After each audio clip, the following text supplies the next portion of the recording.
Let's check out our next character, Johannes Kepler. Kepler is younger than Tycho. He's born in 1571. He lives until 1630. Students today still learn in fundamental astronomy and physics classes Kepler's 3 laws of planetary motion.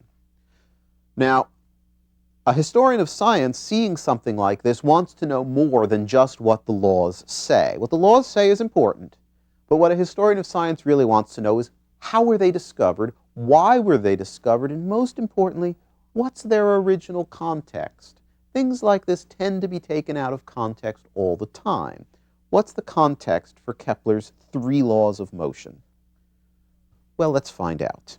Let's start with Kepler's education. His first teacher of astronomy was Michael Maestlin, who was at the University of Tübingen. Maestlin is one of the few convinced Copernicans of the 16th century, and he relays that certainty about the truth of the Copernican system to his student Kepler. Well, after Kepler finishes his education, he gets his first job, teaching at the Lutheran school in Graz in Austria. There, something very important happens to him. It's so important he records the exact date. On the 19th of July in 1595, he's lecturing to his class on what are called the fiery trigons. These are related to the conjunctions that happen every 20 years between Saturn and Jupiter, the so-called Great Conjunction. Astrologically, very significant. What he had done was to draw a circle, and then he started drawing the circle of the zodiac, then started drawing triangles that were slightly offset one to another inside of it. After he finished drawing these triangles, he realized that at the center, he had created a new circle with a different diameter. This gave him an idea. Can we explain the distances of the planets by simple mathematical harmonies? And so he set to work on this. First, he tried simple numerical ratios, and that didn't work. Then he tried ratios of polygons, inscribing them in circles, circumscribing circles around them. That didn't work either. Finally, he tries, instead of polygons, polyhedra. And he focuses on the 5 perfect solids, the 5 platonic solids, the tetrahedron, the cube, the octahedron, the dodecahedron, and the icosahedron. And he finds the answer he's looking for. The 5 nested platonic solids, nested one within the other, explain for him not only why the planets are at the distances they are from the sun, but also explain why there are exactly 6 planets, because there are only 5 perfect solids, and the 5 perfect solids act as dividers. Let me explain that again. It's a little hard to visualize this. Kepler takes the Earth's orbit as his starting point. He circumscribes the Earth's orbit with a dodecahedron, that 12-sided perfect solid. He then circumscribes the dodecahedron with another sphere. That sphere gives him the distance for Mars. Outside of that, he circumscribes that sphere of Mars with a tetrahedron.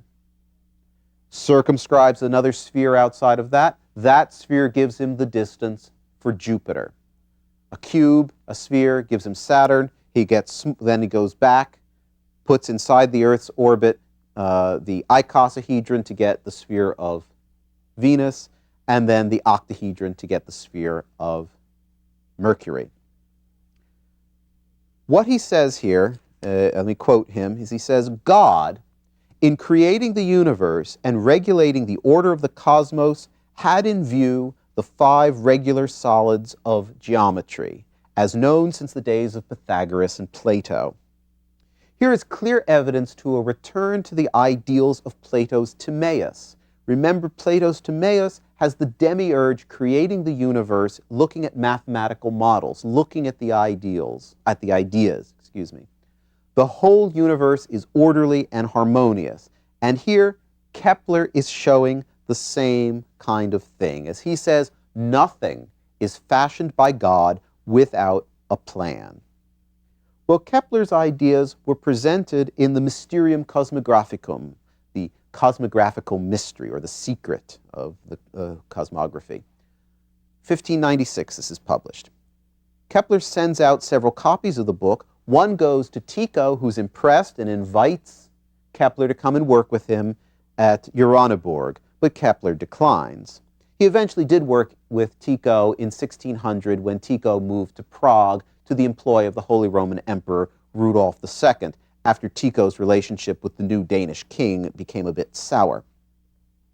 After the Mysterium Cosmographicum, Kepler begins working on explaining why the planets move and constructing a planetary system. He's already answered the question, why are there 6 planets? There have to be 6 because there are only 5 Platonic solids.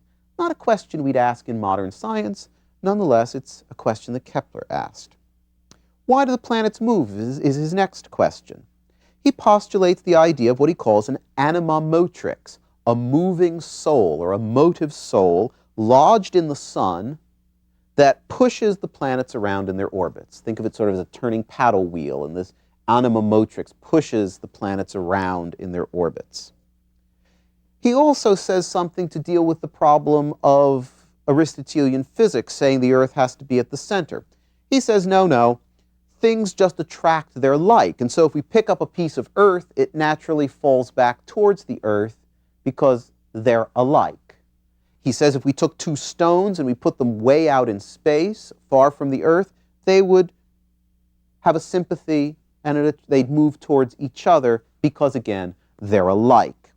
Now, these ideas he takes from contemporary developments in magnetism, and we'll come back to them in due course. But then he does another thing. He tries to produce a system of the cosmos working first on the motions of Mars. Mars is a problem planet. Its motion is more difficult to explain than the others. What he finally comes down to is he postulates what we now call his first law. The planets don't move in circles. They move in ellipses. And the sun is at one focus of the ellipse. Now, this is a dramatic move. We might not think about it as such, but what's Kepler doing? He's discarding a 2,000-year-old, older than 2,000-year-old tradition of using circles as the perfect orbit, the orbits that have to be used to explain the planetary motions, uniform motion. This is a big moment, but how does Kepler get beyond it? Well, he argues that I couldn't do anything else. Only the ellipse works, and the ellipse gives us much better prediction of the places of the planets.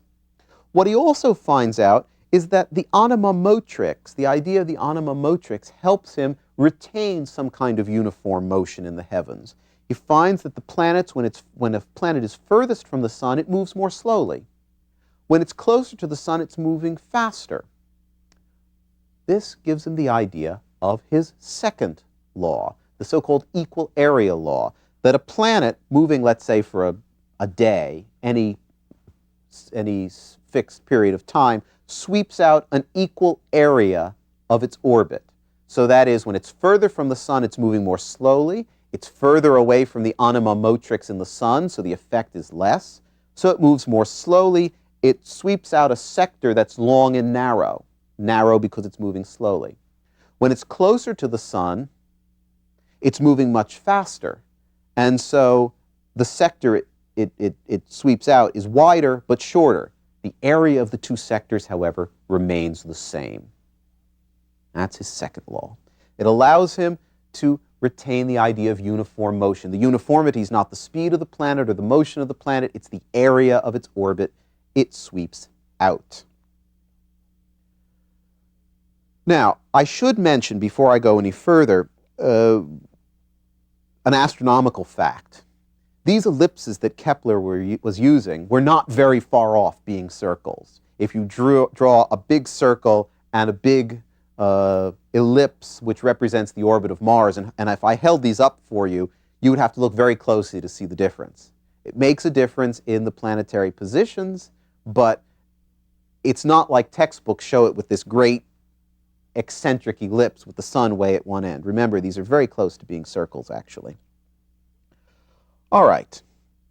What does Kepler do next? Well, he publishes the Astronomia Nova, the new astronomy, in 1609 that talks about the ellipse and the equal area law. He then produces, 10 years later, the Harmonices Mundi, this is in 1619, which contains his third law. This law is a little bit more difficult to think about, so let me read it slowly. He says that the square of the period of a planet's orbit, the time it takes to go around the sun, the square of that period is proportional to the cube of its mean distance from the sun. That's his third law. Well, again, context is crucial. This is one law, one proportionality out of many, many proportionalities which are described in the Harmonices Mundi. The context is that the book is all about finding harmonic ratios in the cosmos. It's an expression of a Christianized Pythagorean Platonic cosmology. The Platonic solids, the Pythagorean music of the spheres, and other numerical relationships all show up in this book.